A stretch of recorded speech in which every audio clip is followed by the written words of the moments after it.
Good morning, everyone. We are starting the webinar. I'm going to keep everyone on mute. I have shared my screen. Hopefully you can all see some of the questions that have already been submitted. The purpose of this webinar is to have a conversation with Dr. Persse about protocols related to protecting yourself and your staff while still serving clients. Many people sent me questions about resources that are available and how to access some of those resources, and that's not for this webinar. So if you still have questions about that, feel free to send me. So let's go ahead and get started. I have Dr. David Persse and Mark Eichenbaum on the phone, and Mark is going to start it out. Go ahead, Mark. Thank you. I want to thank the coalition for helping coordinate our system response as well as this webinar. And I especially want to thank all the organizations that are on this phone.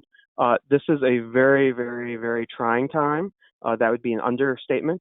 And cities and nonprofits and especially homeless service providers are really being asked to triage this emergency situation and do things that they don't typically do. And we are literally plugging holes right now. And I really appreciate everybody's flexibility and everybody's willingness to be a team player. This pandemic is different than anything we've experienced before. We found the need to do planning for natural disaster planning when it came to our system, but we never thought we'd need to have plans and lots of experience regarding pandemics. With that said, we are very concerned, and I've talked to other cities, including New York, London, and LA just yesterday, that we all know that providers are being stretched thin right now, but the services you are providing are essential. And we work every day when there's not a pandemic to prevent people from literally dying on the streets. That's even how we assess people in coordinated access. And this is being put to even a larger scale, where we are really trying to prevent there from being a large outbreak and literally homeless individuals being impacted and dying on the streets. And so the last thing we need is for people, we want to provide guidance for folks. There's a lot of fear even in my own household. Some of it is good and some of it is not founded. And so we thought we need to get you and connect you directly with the source of the health information regarding how you can operate and you can help those who are depending on your services and do it in a safe way. And so with that, we are joined by Dr. Persse. He is not only the head of our EMS services, but he's not only he's pretty much like the doctor for our city. So you take Dr. Fauci, you take the Surgeon General, and you roll them all into one, and you got Dr. Persse. And he is also the public health authority for the city. That is actually a technical term that is his official title. And as you can imagine right now, he's a very busy individual. Everything with this response is flowing through him. The mayor and Dr. Persse wanted to make it a priority to join us today. Thank you for your flexibility for having to reschedule this because of the mayor's press conference earlier in the week. So I'm going to listen to my own words about how valuable Dr. Persse's time is, and I'm going to be quiet, and I'm now going to turn it over to Dr. Persse. He has questions. We're going to start with outreach first and how we can conduct outreach in a safe and effective manner, and we'll go on to shelters, and then we'll go on to case management. We know that there might be some questions, so continue, while Dr. Persse talks, jot down those questions, and if time remains, and even if time doesn't, I'll give it to him in writing that he can answer a lot of our questions. So with that, it's all yours, Dr. Persse. Okay. Well, thank you, Mark and Anna, and really to everyone in the coalition. And I just echo a lot of the things that Mark said about how important your work is, not only to society as a whole, but in particular, obviously, to the homeless folks who are clearly a vulnerable population and need to be prioritized for a variety of reasons. But I'm going to just dive right in. And what I like to do when we talk about this pandemic is I like to give people a little bit of what I call virology 101. because I think it then makes the answers to the questions make more sense if you understand a little bit about viruses. So I want you to imagine a virus is like an M&M candy. And you've seen the pictures of the viruses on the news and stuff. And the real fuzzy black and white pictures of the viruses that look like a cloud formation, those are taken with an electron microscope, because viruses are infinitesimally small. They can't be seen with a regular microscope. They can only be seen with an electron microscope. And then you see the bright, colorful, more defined things. Those are artist renderings. So nobody actually can see a virus to the level that the purple and red and green pictures that you see. They're incredibly, incredibly tiny, small. But there is a protein shell on the outside of a virus, kind of like the candy coating on an M&M. And then on the inside is the nucleic acid part. And in this case, we're talking about an RNA versus DNA. Some viruses are DNA. This happens to be an RNA virus. And that's on the inside. And that's kind of like the chocolate inside the M&M. So if you consider a virus has a structure kind of like an M&M, then you'll be able to understand the rest of what I'm going to say. So a virus can only infect a person if it's intact, if it's completely intact. And the reason for that is that there are the structures on the outside of the protein coat that allow the virus to attach to a cell, and then the proteins on that outside actually essentially unlock a door in the membrane of the cell that then allows the RNA, or the chocolate in my analogy, to enter the cell. And that's important because there's two concepts that I want you to, if you understand what I just said, there's two other concepts I want you to get your head around. One is that in order for a virus to infect a cell, a whole lot of random things have to happen just right in order for the virus to get into the cell. And that's important because any one single virus, its chances of infecting somebody are amazingly small. So in order for someone to get infected by viruses, and of course we all get infected, I mean, I get the cold twice a year. We all get infected by viruses. It's because you have to be exposed to enough viruses that the chances of that at least one of them actually has all these random things happen in sequence so that it can infect a cell. There has to be, you have to be exposed to many, many viruses. Now that can easily happen if somebody coughs in your face, in which case you're probably exposed to tens of thousands, if not hundreds of thousands of viruses. So the chances of you becoming infected then is actually fairly high. And so that's, and I think we all recognize that from just dealing with the common cold. But when we're talking about an environment like we have today, where people are being pretty good about social distancing and cleaning surfaces and so on and so forth, those are all efforts to make sure that we reduce the chances that you get exposed to any virus. But you also need to understand that it's not just one virus. You still need to be, statistically, you still need to be exposed to a sufficient number of viruses before the chances are that one of them would be able to infect you. And I know that may be a little bit of a 2 or 3 step logic, but I hope you can understand it, because then when we start talking about these things that we are going to ask you to do, they will start to make a little bit more sense. So in terms of going out and interacting with the public, whether it be a homeless person or somebody in the office or, you know, at Kroger, it doesn't matter. You still want to maintain a distance. And our rule of thumb, the CDC actual guideline says that to stay at least 6 feet from folks, they say you're considered a potential contact if you're less than 6 feet for a prolonged period of time. They don't define prolonged period of time. So in order to make it easy to remember, locally we've decided 6 minutes. So if you're within 6 feet of someone for more than 6 minutes, and that someone is infected, then you would be considered a close contact. And this goes back to the concept that I just explained, is that if I walk past somebody in a hallway or on a sidewalk in the street, the chance of them transferring virus to me is small to begin with, provided they don't cough on me, right? We just walk past each other.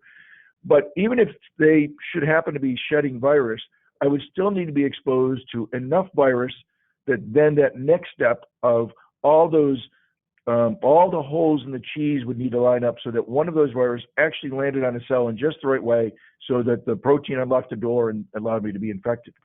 So that's why the CDC says over a prolonged period of time. So less than 6 feet, obviously that's proximity. You have to be close enough, but it's also you have to be that close to them long enough for there to be the likelihood that enough virus would get into you that one of them would actually infect you.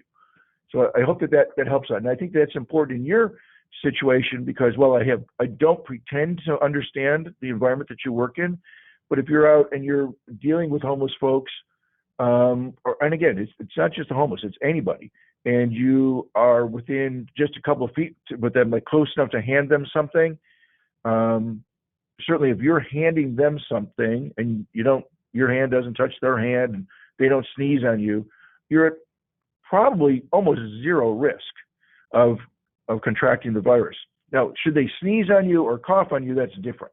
But just to hand somebody something is almost no risk at all. If they hand you something and you take it, there's the chance that something would have virus on the outside of it. That goes to the other thing that I'd like to talk about. And so we see in the news these reports. There's one out recently that the virus, and this really irritates me. And I've spoken to a number of virologists and infectious disease doctors, and we are all in agreement that we're really upset with the use of the term viable.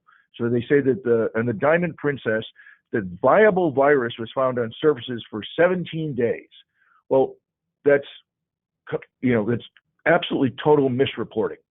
So let me go back to a little bit of virology 101. I gave you the concept of the virus being like an M&M. Well, that virus has to be completely intact. A broken virus cannot infect somebody. The protein on the outside has to be intact in order to be able to infect a cell. And so when these studies are done, what they do is they went on board the Diamond Princess and they took the swabs, just like the ones that we're using to sample people, the ones that go up people's noses, the exact same swab, and they swab surfaces, the doorknobs and keyboards and tabletops and so on and so forth, and they take them to the lab. Now, in the lab, when we're doing the test, it's a very high-tech test, and it's looking to find the RNA sequence, the specific RNA sequence of amino acids that make up this virus. So you can imagine it's a very high-tech test, and they are often able to find the RNA sequence on these surfaces, and in the case of the Diamond Princess, it said 17 days. Now, the problem is that viruses as a whole are fairly fragile. They are very sensitive to temperature and humidity.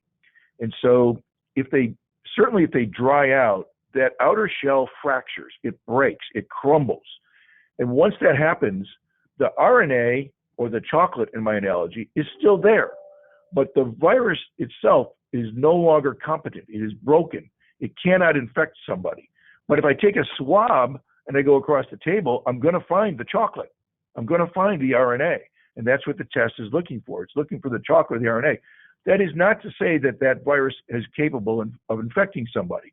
And so it's really irritating for those of us in this business to see these sensational articles about how virus, was found on a doorknob, 3 days later. Well, no, the RNA was found on the doorknob. Intact infectious virus was not.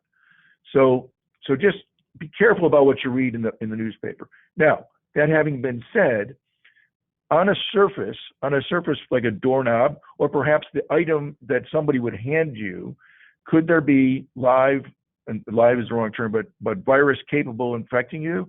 Well, absolutely, if somebody had just coughed or sneezed on it. And so in your environment where if somebody's handing you something, yes, you probably should consider that to be potentially a contagion. Now, a couple things have to happen. One is the virus needs to be on that object. You then need to touch it. And then you need to infect yourself by rubbing your eye, touching your nose, touching your mouth. That second step needs to occur as well. And one of the things that I've noticed with people who don't routinely wear gloves or use gloves is that they will wear the gloves, which does a good job of protecting your hands. But if you take the glove and touch your eye, you've done nothing to protect your eye. So the gloves only protect your hands. And before you touch your face, you need to either take the gloves off or use something I see in the hospital.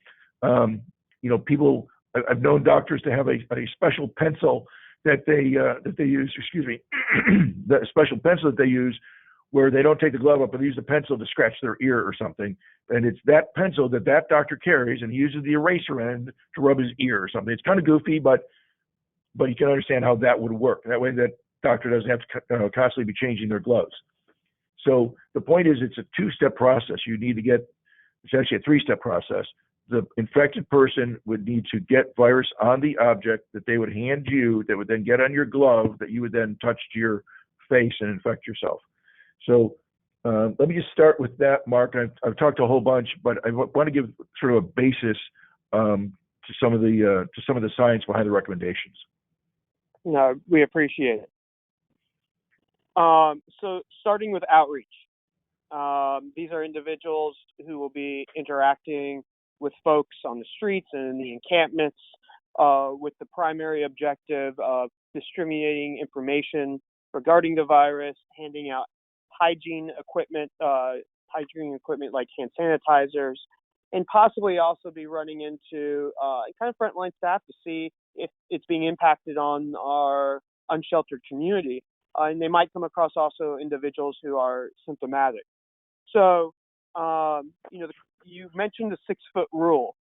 And the first question is, it can be hard to interact and hear clients from that, perhaps with that distance. If staff will be 3 feet or less from a client, should staff be wearing gloves or a mask? I think the question is, when should outreach be wearing gloves and a mask? And what PPEs they should be wearing? Well, I kind of consider the environment that you're describing as a somewhat of an uncontrolled environment compared to the controlled environment, say, in a hospital. And I have the same opinion with the firefighters. So while you may be having a conversation with somebody from 6 feet away, you probably don't know when that person is going to come up and stand up and come walking very close to you, right?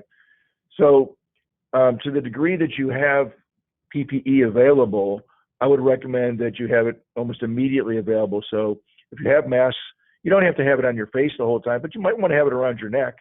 And by the way, you can use one mask for an entire shift. So in the emergency departments locally here in Houston, when the doctors and nurses come to work, they're given a mask, one mask. They're expected to use that for the entire shift. So you don't have to discard the mask after every interaction. That means you can put it up over your nose and mouth. You can take it down off of your nose and mouth as many times as you want. But you probably want to have it fairly immediately available to you. So, and the same thing with the gloves. If you're going to be doing something where you don't expect to be touching people or touching things that they hand you, you could probably have them in your pocket. But if you're anticipating touching people or touching things that they hand you, you probably just want to keep them on the whole time. But then you got to remember, don't touch your face with your gloved hand, because your hand is protected, but your face is not. Does that answer your question? I think so. Real quick, I just wanted to remind everyone, if you have a question, please type it into the question box. We will try to get through the questions if we have time, but we're hoping that by answering the questions that are already up on your screen, we'll get the answers to a lot of the questions. So thank you very much. Dr. Persse, if they're wearing gloves and they get behind, they want to, then they're opening up. They didn't take their gloves off. They're still wearing them. They're opening up their outreach vehicles. They're driving around with their gloves on. Should they be disposing their gloves after they are dealing with each individual that they touch, or do they have to disinfect any surface that they touch with the gloves? Okay, so after you interact with somebody, if you have your gloves on and you don't touch anything with your gloves that you think is contaminated, you probably don't need to take them off before you, say, get into your vehicle or whatever, if you just want to maintain that pair of gloves. But once you think your gloves are contaminated on the outside, you probably do want to discard them before you touch something like your door handle or the steering wheel of your vehicle or something like that, because now you will have contaminated that surface. And should you forget and make a mistake, don't worry. The surfaces are easily cleaned with any standard type of cleaner that you might have. Basically anything works. Soap and water is decent. We recommend for a cleaning solution, if you take 1 cup of bleach like Clorox and you put it in 5 gallons of water, you have 5 gallons of very effective and very inexpensive cleaner. So viruses are not durable. They're very sensitive, and they don't do well with basically any of the standard cleaners. Even soap and water will destroy it pretty quickly. Dr. Persse, if folks are handing a piece of paper and hand sanitizer to a person on the streets, do they necessarily need to be wearing gloves for that exchange? So in a controlled environment, I would say no, but in your relatively uncontrolled environment, you might want to, because again, you never know when that person's going to want to reach out and shake your hand to say thank you for the hand sanitizer. So if you kind of goes, your environment way better than I do. So if you think that you can give something to someone without the risk of them, touching you or coughing you, then you probably don't need to. But if you can't trust the situation, then you probably do want to wear the gloves. So if I understand correctly, we shouldn't be worried about the virus traveling over the piece of paper and onto your hand when you're handing it over. It's more of the gloves are there if you don't trust if you feel the people can't control themselves and may touch you. Right, that's right. So the viruses. So one thing to keep in mind, viruses are what we call non-living biologicals, and this is where a lot of Hollywood takes off and has a lot of fun with this. But in order for something to be alive, it basically has to breathe, it has to eat, and it has to be able to move. Plants do that. Plants, they breathe carbon dioxide, they give off oxygen, they grow, they reproduce. Viruses independently don't do that. There's just a protein shell and the RNA on the inside. So it can't move. It cannot move across a piece of paper and get to your hand. It has no arms or legs. It can't run. It stays where it lands. One last question. Is there any time where a outreach worker would need to wear a face shield?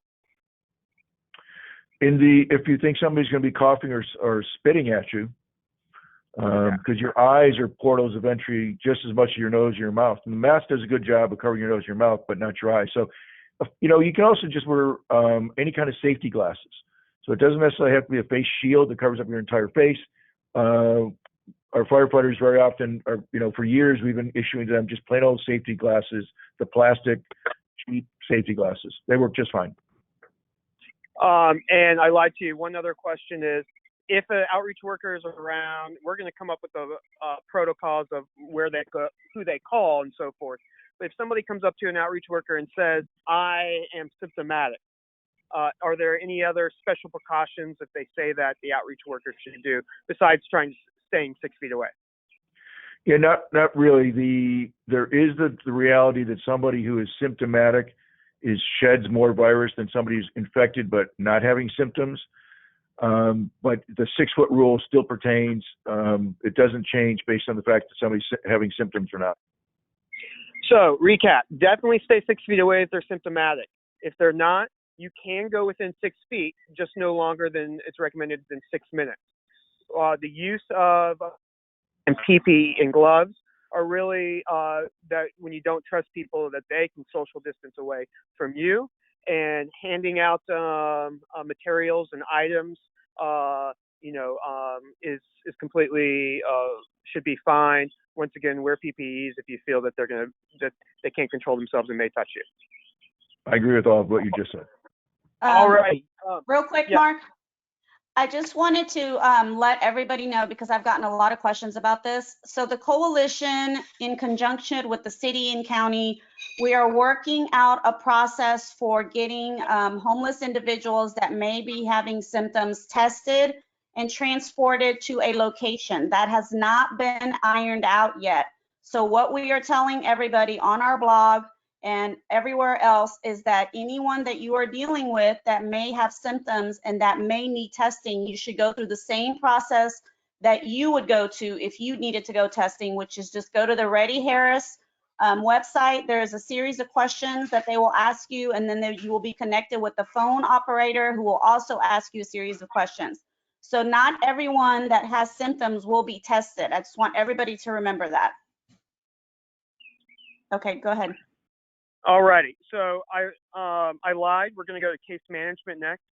Dr. Persse, case management, there are over 4,500 formerly homeless individuals who are currently permanently housed they each have case managers, and these case managers normally would go to their housing units and check on them and engage with them on a regular basis. Some are attempting to do case managing, but we have some questions specifically for case managers, and a lot with outreach is applicable to the case management as well. So once again, the first one, should staff be entering a client's apartment for a home visit? If so, what precautions would you recommend? So I would try not to touch anything inside somebody else's residence. You kind of have to make the assumption that they're infected, even if they are not symptomatic. And so this goes along with the whole social distancing. And this applies to really going to your neighbor's house as well as going to a client's house at this point. So I think that was the one thing I would recommend is educate me, Mark. When you go into these homes, how long are you in there? It could vary. Yeah, they could be in there to just drop off a basket of food, or they could be in there to check and see how people are doing, if they need anything, checking on the budget, whatever that may be. So obviously you're going to want to minimize the time you're inside anybody's, home. And I would try not to touch things. I would probably recommend that don't sit down if you don't have to. Don't be rude, obviously, so be polite and all, but shorten your visit as much as possible and try not to touch anything. So it sounds like probably the best thing would do if you're doing an at-home visit would be to stay in the hallway, let them be at the door, do social, knock on the door, practice social, and have your conversations. If you go inside, try to limit it to 6 minutes or less, and wear PPEs if you touch anything, but try not to touch anything, because once again, we don't want to even have to use PPEs in the first place. Yeah, that's exactly right. Mark, alrighty. There was a clarification question. I guess, did you say 6 feet for 6 minutes? Stay 6 feet for 6 minutes, or someone say that? So if you are within 6 feet of someone who is somebody is infected. We say we either find out, we already know, or we find out later that person is infected. If you are within 6 feet of that person for more than 6 minutes, you would be considered a close contact. Got it.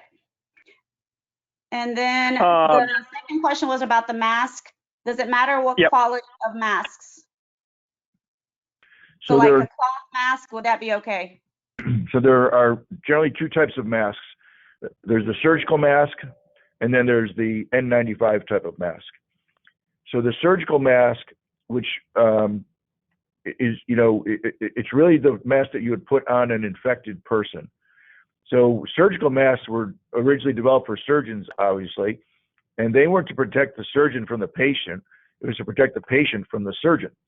So the infected person, or the person who may have the contamination, wears the surgical mask so that if they cough or they sneeze, or even just in talking, sometimes little bits of saliva come out. So that mask is to catch the things coming out of the nose and mouth of the person who's wearing it, so that it doesn't get to somebody else.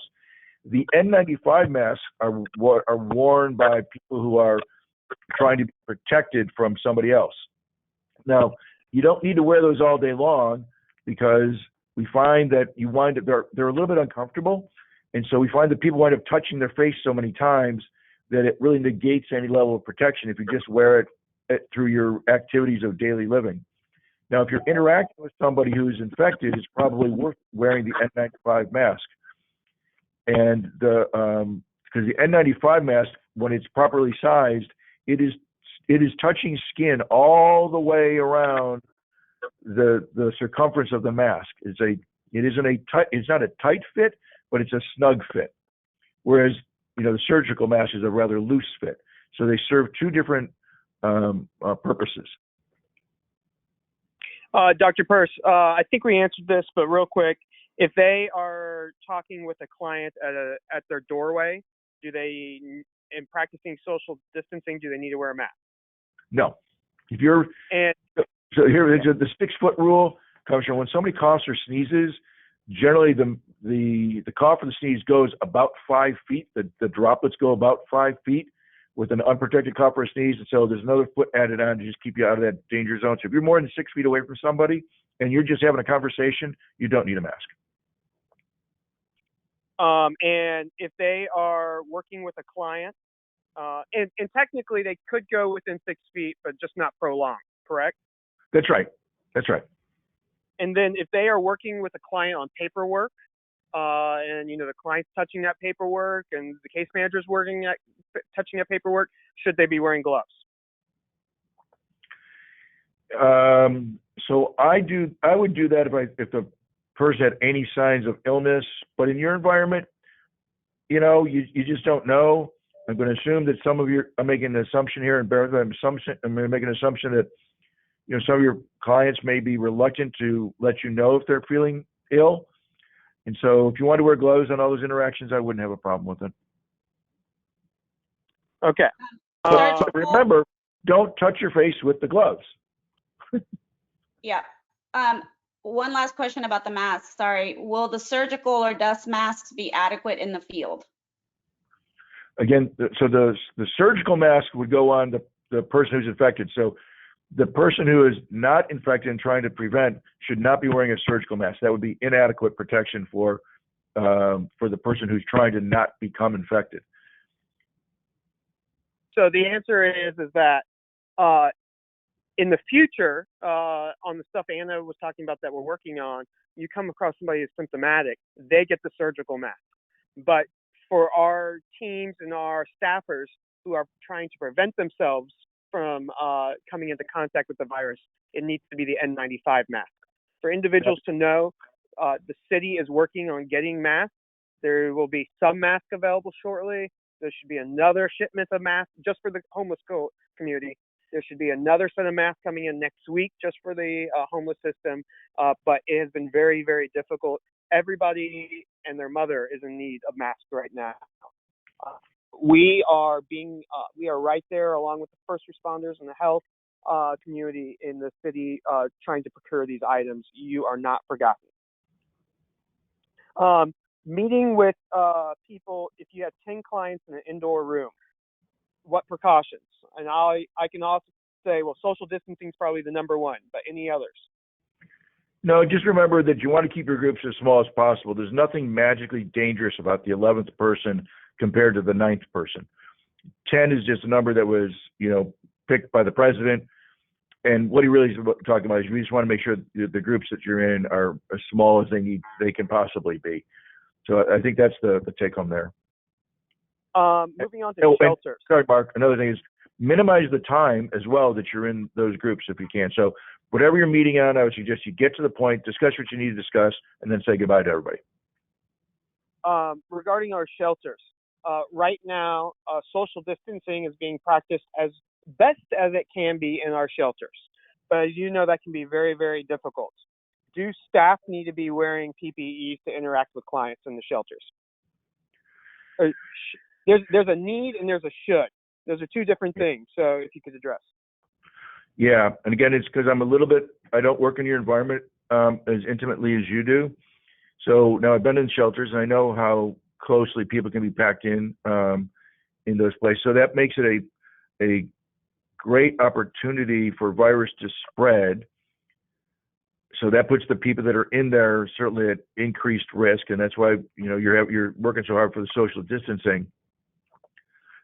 That's a really difficult question to answer, Mark, because if there's nobody in there who's infected or showing any symptoms, then there wouldn't be any need to wear the PPE. But you just don't know.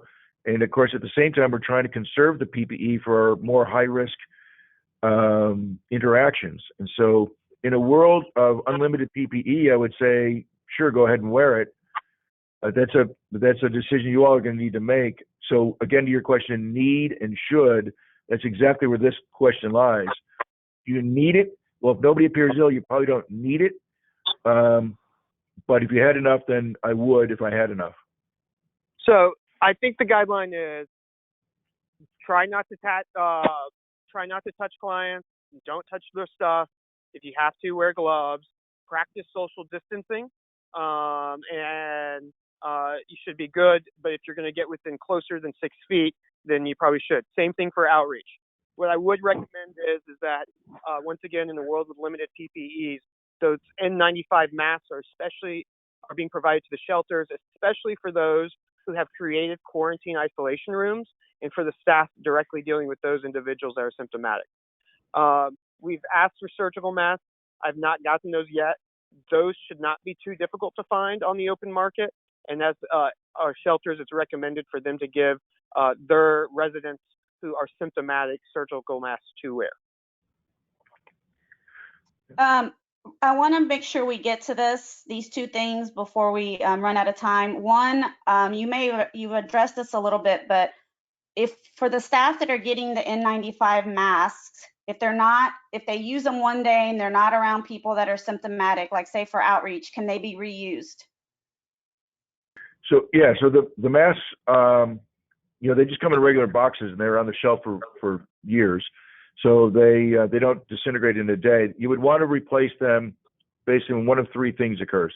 One, if they get wet, because they become incompetent if they get wet. So that would need to be a reason to replace them. Two, if you think that you've been around folks such that the outside of the mask is reasonably likely to be contaminated with virus. And then three, when it starts to basically fall apart. So if you wear one, they're not terribly durable. They weren't designed to be terribly durable. But if you wear one for an 8-hour shift in the emergency department, for example, at the end of that day, the rubber is starting to stretch out, where the weak little staples where the rubber attaches to the mask are starting to come apart. So they're not terribly durable. So with most ERs where the doctors and nurses are working 8 or 12-hour shifts, by the end of that shift, that mask, whether it's contaminated or not, is pretty much worn out to the point where it needs to be replaced. But if you don't, wear it and stretch it out, if you just have it in your pocket for a day, it's fine to use the next day. Okay, and then the other thing that I got the most questions on is actually number 4 on here, and this goes for both congregate locations, SROs, so where people are living in small apartment complexes. What happens if one person in an SRO, and they live in individual apartments, gets the virus? Would all residents have to isolate, and would staff? And then what happens if the person refuses? Okay. So a close contact is defined as somebody who's meets the 6 and 6 rule. So if you've been within 6 feet for more than 6 minutes of somebody who is determined to be infected, that would make you a close contact, and that person should isolate. So anybody who's had physical contact, even just shaking hands or a hug, would be a close contact. And of course, anybody who may have been coughed or sneezed upon by the infected person would be a close contact. So anybody who's a close contact would be directed to self-quarantine for up to 14 days to see if they develop symptoms. Now, if somebody refuses to do that, it's a little dicey, because if you're not known to be infected, it's not likely that a judge is going to take away your civil liberties. We've not had that case yet. We've not had to go to a judge with that yet. So we'll see what happens, where the judges land on that decision. If you are somebody who is infected, and we know that you're infected, and you're put in isolation at that point, and you refuse to abide by it, I can guarantee you a judge is going to write a court order, and they're going to have a constable outside. Wherever we put you, they're going to have a constable or a sheriff's deputy or somebody making sure that you stay in isolation. So to clarify, the person that is infected and that is sick needs to self-isolate, but not necessarily everyone else or staff in that apartment complex or in that close environment. Right. Only the people who meet the definition of a close contact, which we've been over a couple times already, those would be the ones who we would recommend and tell to self-quarantine. And like I said, we've not had the situation yet where people refuse to do that, where we went to a judge. Okay, go ahead with number 2, Mark. Sorry. There's a question about what point should a shelter facility consider placing all of their clients basically in a lockdown, and not bringing in new folks, not letting really folks out. I think that's something that would be recommended from you, Dr. Persse, in the health department, or how that would work? Yeah. So those are obviously going to be difficult decisions, but if you have a situation where there's truly communal living, and I'm picturing some of the bunk room type environments where you got lots and lots of people sleeping on bunks in a small area, and somebody is turns up being infected, we would and you don't have individual rooms for those people to go to, then that becomes really difficult, because the people who are not infected, so you have one infected case in that room, everyone else in there would probably meet the definition of a close contact. And so they should then be quarantined individually in separate housing. Because, well, let's say I'm making up a number. Let's say there's 50 people in that room who slept in that room with the one person who's infected. 4 or 5 of them may be infected. And if you keep them all together, it's only a matter of time before all 49 of them become infected. So you don't want to keep them together. You want to separate them. And this is going to be a bit of a nightmare trying to find housing for them. Mark, you've been up to your earlobes and trying to sort that through that. But that's when you would need to start thinking about, now the building doesn't necessarily become infected, right? So we can easily clean the building. It's all those other people that were in there together that may meet the definition of a close contact that's going to be the challenge. Dr. Persse has come up with shelters. They have folks who are symptomatic. We're asking them if they have an empty room to use that room to isolate folks in. Do they need a negative pressure system, and do they need the largest HEPA filters and all that to be able to do that? So no. So the CDC very early on, the original recommendations for this was that patients in hospitals where they were doing airway procedures and really high risk to stimulate the spread of a lot of virus through the air had to be done in negative pressure rooms. And they backtracked on that pretty quick. And so if you're not doing an airway procedure like a doctor would do on somebody, you don't need to be in a negative pressure room. And staff that are cleaning, besides wearing gloves, are there anything else that they need to wear? So if you're in cleaning, no, and any standard cleaner, doesn't even need to be industrial, any standard cleaner, spick and span, Clorox, whatever, is just fine. The only thing I warn people about, because we've had this happen, is and this is going to sound funny, but don't pour the Clorox directly on the keyboard. That doesn't work well, the keyboard. So the point to that is that, a damp cloth with standard cleaner on it, wipe it across the surface. That's all it takes. And there's really no magic to that. The other question on the shelter is number 3 has already been answered, and number 1. So some quick for all, and we'll get to some folks' questions before we end. Staff members over the age of 60 or have compromised immune system or a health history that might make them more vulnerable. Can your recommendations, can they safely interact with clients? If so, how? And if not, please explain.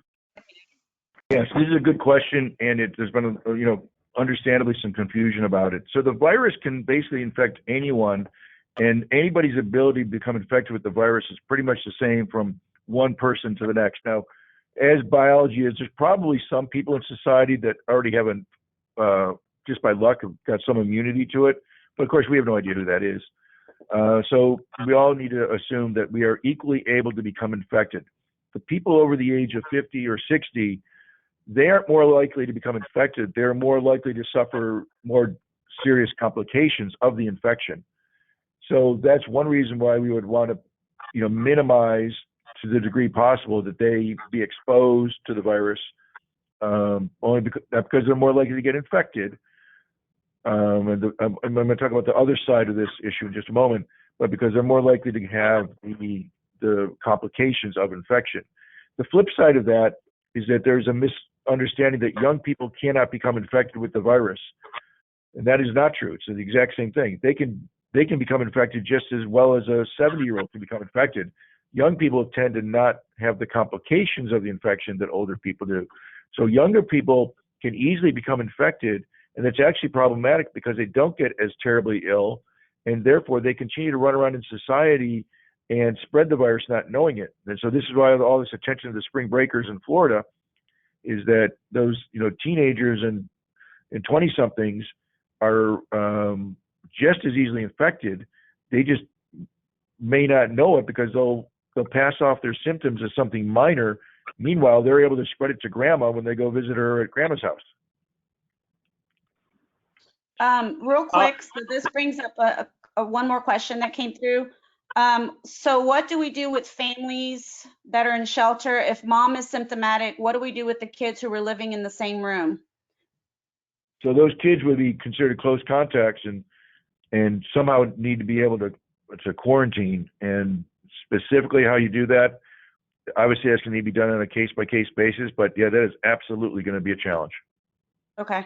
And then is meeting outside any safer than meeting inside? Yeah, a little bit in that, the with the passing air, if I'm standing here and I'm talking to you and one of us is infected and there's air sort of blowing by us, even just a gentle breeze, it just reduces the chances, unless I'm directly downwind from one of us is downwind from the infected one, it really reduces the chances of viral transmission as opposed to being indoors where the air is stagnant and, if I should cough, and even if I just clear my throat, but if I'm infected, I just simply clear my throat, there's a little bit of virus that gets out into the air, sure. Now, again, it's droplet, so it's not going to go floating around the room, like a ghost waiting to pounce on me.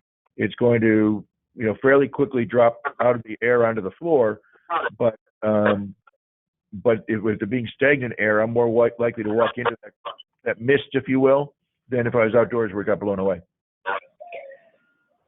Dr. Persse, if I'm handing out food and I don't feel the clients are going to be touching me directly, I don't need to be wearing PPEs.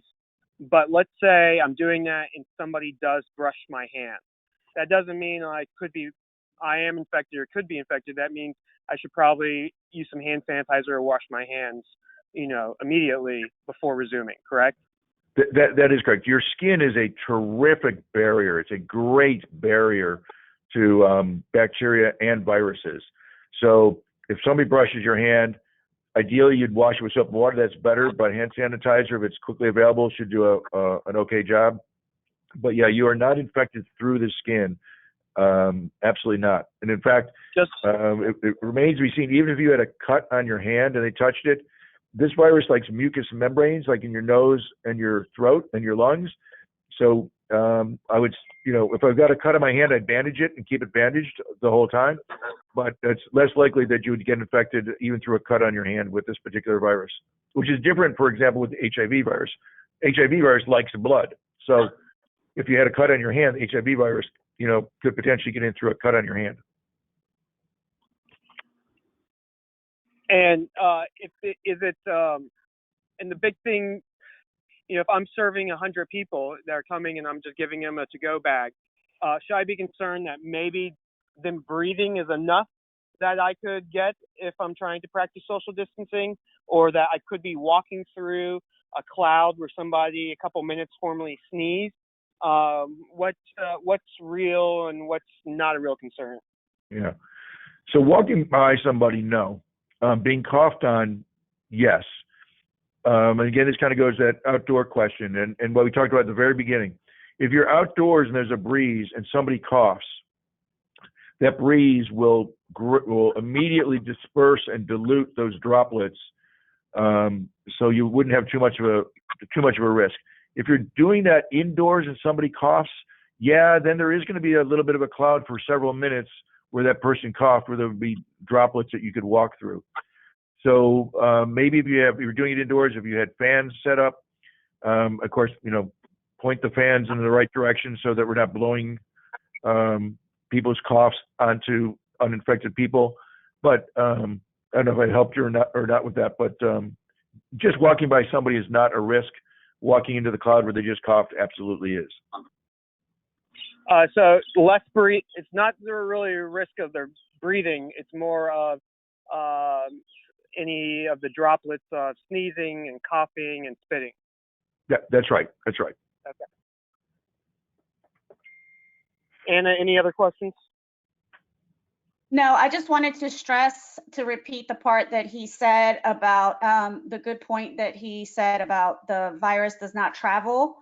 So like if somebody coughs inside, it'll immediately drop to the floor, obviously, unless you walk straight through it. So that's, and then it doesn't travel from someone breathing, because I know that that's a concern that some people have had. And then, so a question is, how does the virus remain airborne for up to 3 hours if it dissipates like you described? Yeah, so there's a whole bunch of things have to come to for that to happen. Our scientists are really good at finding these things, but the droplets, most of your droplets, like everybody has coughed or sneezed and seen, the spray, right? And you've all seen that fall immediately to the ground. There are some microscopic, tiny little droplets that it just takes them longer to get to the ground because they're so small and they're so light. Now, in a room of very still air, they will drop fairly quickly. But in a room where air is moving around, it's like a helium balloon that has lost most of its helium, right? And if you just let it, it will slowly fall to the ground. But if you keep moving the air around, it stays in the air. So that's where that comes from. Does that make sense? The silence tells me no. So, so the tiniest of droplets don't have the mass, they don't have the weight to fall immediately or quickly to the ground. So if there's a lot of moving air in a room, they can keep sort of circulated around like a balloon and not actually fall to the ground. And so that's how our scientists can find them sometimes in the air for a long time later. Now, that then goes to the point we talked about earlier. You have to be exposed to enough virus, probably hundreds of or probably thousands of actually viral particles in order for the chance that one of them will actually get to the right cell in the right way for the infection to occur. But this is a droplet transmission. It is not airborne, and there's a scientific difference to that. And unfortunately, the mass media is jumbling these words inappropriately. So, for example, tuberculosis is an airborne transmission. And you've dealt with tuberculosis patients in the past. That is airborne. This is not airborne. This is droplet. So can we find a tiny little fragment using the right super duper scientific equipment to find a tiny microscopic droplet of air of virus in the air with virus in it in the air 3 hours later? Sure. Does that mean it's capable of infecting somebody? Not necessarily. It goes back to what I said about on the surfaces. You not only have to have virus that is still intact, which in the droplet it probably wouldn't be intact. You also have to have enough virus get into the right part of your eye, nose, or mouth that one of those actually makes it to the cell in the right way so that the reaction can occur for the virus to infect the cell.